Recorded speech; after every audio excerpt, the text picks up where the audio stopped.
my concern, the fact that, our rivers are polluted, where no form of life can exist.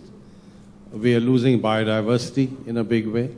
Now, recently there was a big controversy related to the Madhav Gadgil report on the protection of biodiversity in the Western Ghats. Yes. I would have liked scientists to jump in a big way.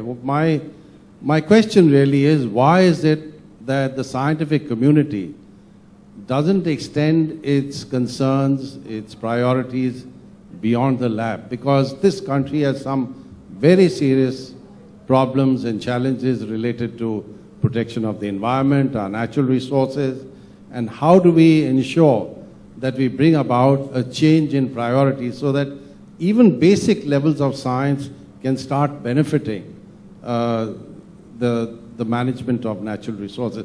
Gandhiji was right. We worry about GDP. Gandhiji said speed is irrelevant if you're going in the wrong direction. Right. And I'm afraid we are in some of these areas. Science is not really connected with issues like this and should be or should not? I think these are not simply scientific problems. If you have deforestation or dead rivers. Our rivers are dead. Rivers are dead, etc. Those are not just scientific problems. Those are social problems. They're political problems. And it's not fair to expect scientists to solve what is essentially a political and social problem that involves participation by everyone in society. People have to decide what sort of world they want to live in.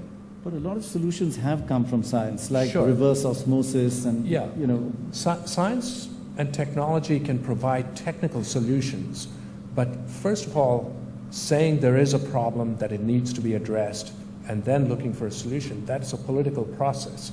Once that process has taken place, there are plenty of scientists who can be called on to provide technical solutions. For example, Professor Rao is near me. During the tsunami of December 26, 2004, it was a terrible tsunami, and he was affected. He was in Sri Lanka. What I am trying to say is, afterwards, all the small fishermen, those we call them artisanal fishermen, going in country boats, they got really afraid of the sea because suddenly the waves came up.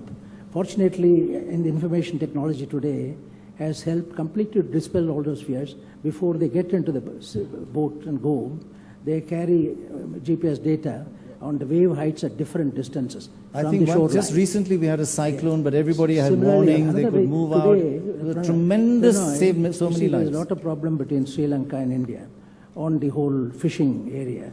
Every day the newspapers carried. Today there is a simple method by which all of our fishermen who go on the sea, before they pass our territorial waters, they can get warning. They know you are now going to near the Sri Lanka waters and so on. They get we give information on wave heights. We give information where the fish are. Those who are doing 12 hours a day in the sea, coming back in 2 hours with greater fish. So technology transfer today in our country, not only at the high level, but at the level of the ordinary people, is the greatest challenge. And IT, because in agriculture, both the monsoon and the market are the two determinants of a farmer's well-being. Both of them today, we can convey the right information at the right time to the right people.